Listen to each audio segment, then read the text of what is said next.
Bonsoir, merci encore pour l'invitation. Merci d'organiser cette conférence malgré les réticences qui s'imposent. Merci à vous tous d'être venus pour vous ouvrir un autre discours sur un sujet très émotionnel que sont les transitions de sexe.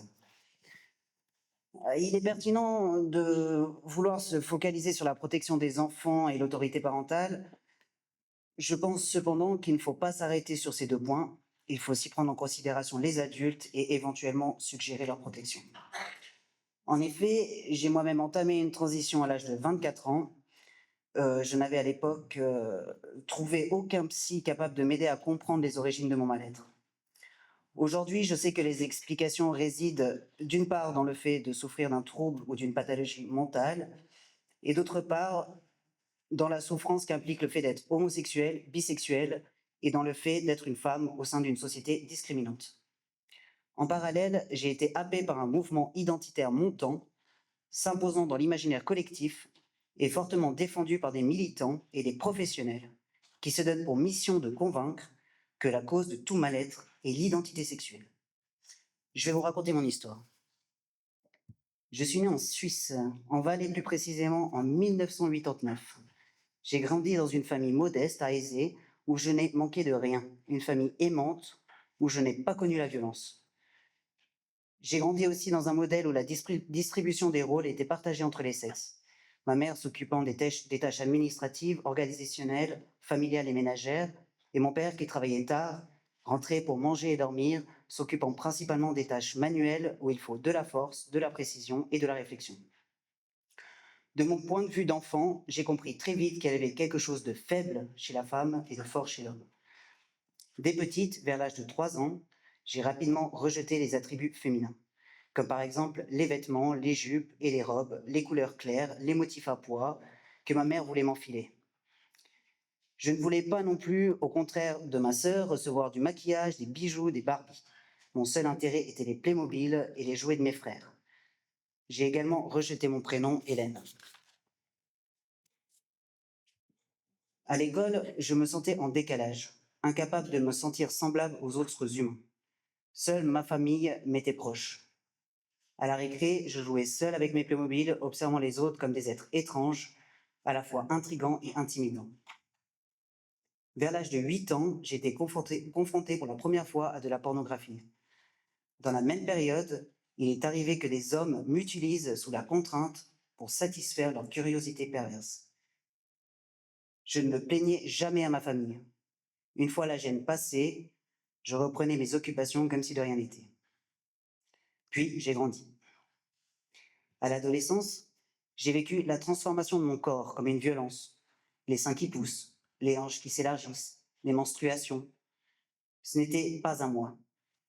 La différence avec les garçons devenait plus marquée. Et en plus du corps, c'est le regard des autres qui changeait aussi. Un regard qui me chosifiait. J'ai commencé à développer des complexes liés à ma corporalité. D'abord, j'ai ressenti une pudeur extrême vis-à-vis de chaque partie de mon corps qui s'est transformée en une honte, puis en un rejet total. J'ai essayé de me conformer aux attentes de faire comme les autres filles. Vêtements moulants et sexy, talons et maquillage. Mais cela faisait qu'accentuer mon malaise et attirer davantage de regards, surtout masculins. J'ai eu mes premiers petits copains et vers 15 ans, j'ai compris que j'étais aussi attiré par les filles. Je me suis alors identifié comme lesbienne et j'ai rejoint la communauté gay. Bars, soirées, gay pride. J'ai alors pu abandonner les attributs féminins qui m'oppressaient, m'habiller plus ample, couper mes cheveux très courts et échapper aux postures imposées aux femmes. Je semblais avoir trouvé ma voie. Cependant, auprès de mes compagnes et des lesbiennes, je me sentais en décalage. Contrairement à elles, à l'aise dans leur corps de femme et leur sexualité, je me percevais comme ni homme ni femme, parfois neutre ou sans réelle identité sexuelle. Ma poitrine me dégoûtait. Alors je la bandais et la scotchais pour l'aplatir et renforcer mon apparence androgyne. On me disait souvent monsieur, ce qui me plaisait. Même si je ne suis pas un homme, Intégrer du masculin m'apportait apaisement et liberté. Les regards dans la rue étaient curieux et non sexualisants et bien plus supportables. Je ne comprenais pas mon décalage avec les autres, alors j'ai consulté des psys pour en parler. Mon questionnement sur mon identité sexuelle, mon rejet de mes seins, mon malaise avec les femmes. Leur réaction me décevait.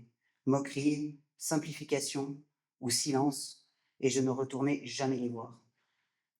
Cette errance psychologique a nourri ma souffrance et ma haine de moi.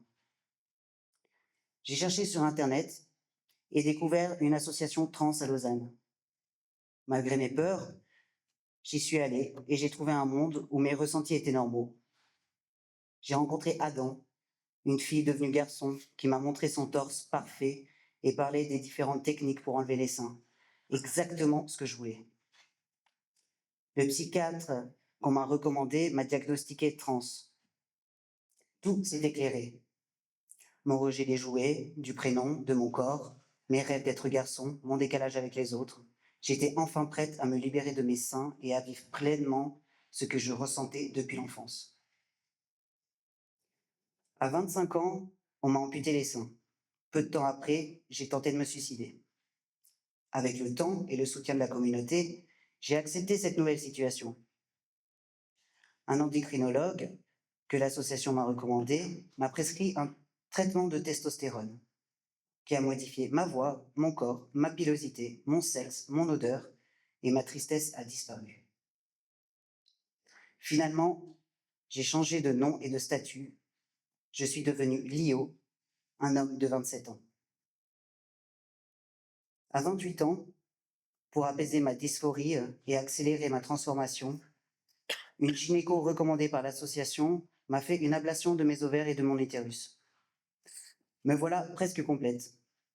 Il ne me manquait plus que la phalloplastie, une opération lourde que je repoussais malgré mon désir profond. J'ai vécu 9 ans comme un homme, entre malaise et bonheur, sans jamais imaginer changer d'avis. Puis un jour, la dysphorie est devenue trop forte, trop lourde, et les discours de ma propre communauté, que je ne fréquentais plus depuis des années, m'ont explosé au visage comme une bombe. Des hommes enceintes, des femmes à pénis, et je lis. Une femme, c'est pas forcément quelqu'un qui a des seins, quelqu'un qui a un vagin, quelqu'un qui a des ovaires ou un utérus, ou quelqu'un qui peut enfanter. Donc moi, qui avais fait toutes ces opérations pour changer et ne plus être une femme, je pouvais à nouveau me définir en tant que telle.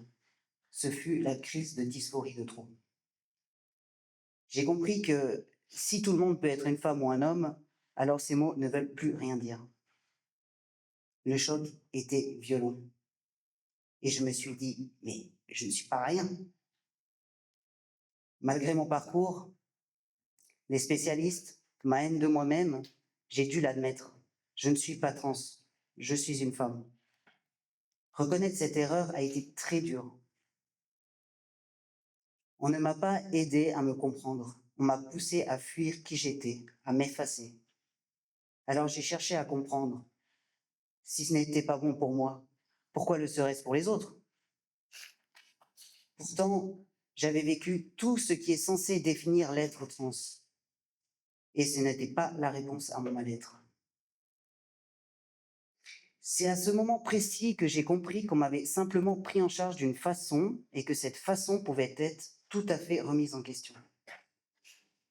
Que tout cela était dans ma tête et pas dans mon corps. Que si mes seins semblaient être comme des corps étrangers, des excès de graisse, désormais je suis en proie au syndrome du sein fantôme. Parce que, en fait, en réalité, on m'a tout bonnement amputé d'une partie de mon corps. Aujourd'hui, j'ai pris conscience d'une chose. Que les hommes s'attribuent les caractéristiques sexuelles des femmes constitue une violence misogyne. Comme par exemple, un pénis retourné par un chirurgien pour en faire une cavité ne sera jamais un vagin. C'est un abus de langage. Moi, en revanche, j'ai un vagin parce que je suis une femme. Ces hommes à qui on met des implants mammaires en silicone et qu'on gave d'hormones femelles, n'ont pas de seins, puisque seules les femmes ont des seins. Moi, j'avais des seins qu'on m'a amputés.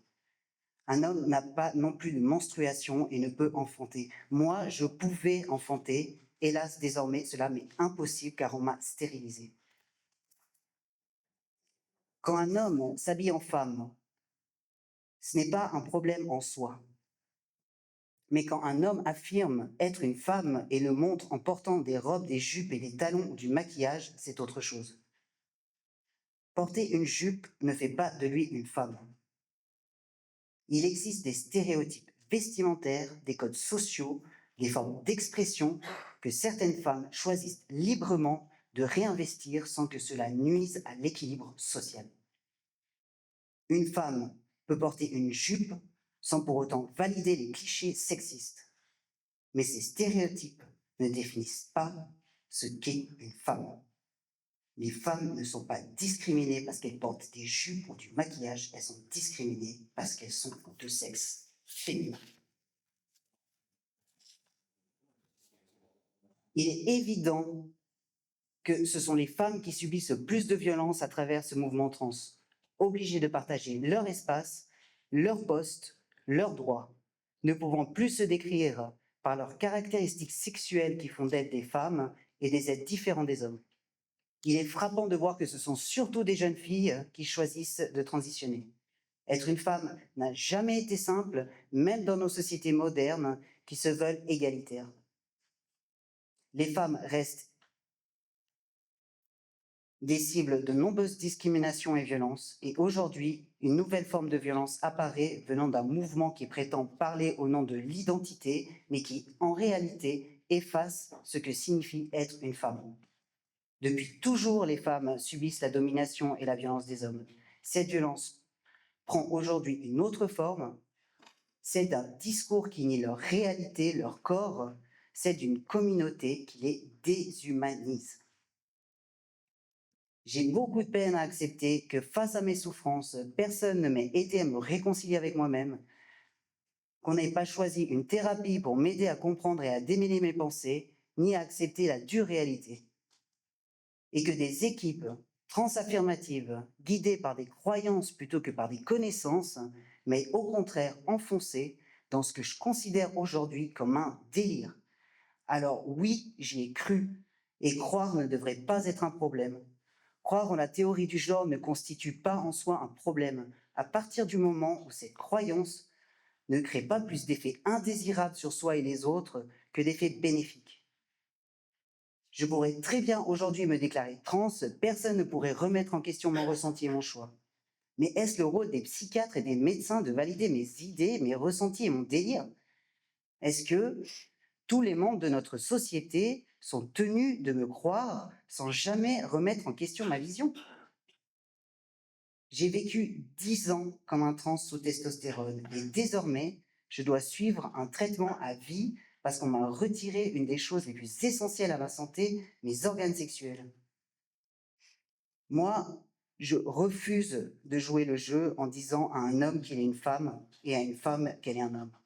Si un jour le droit d'énoncer ces faits m'est retiré, je persisterai quand même à affirmer la vérité pour défendre mon groupe, les femmes. Merci.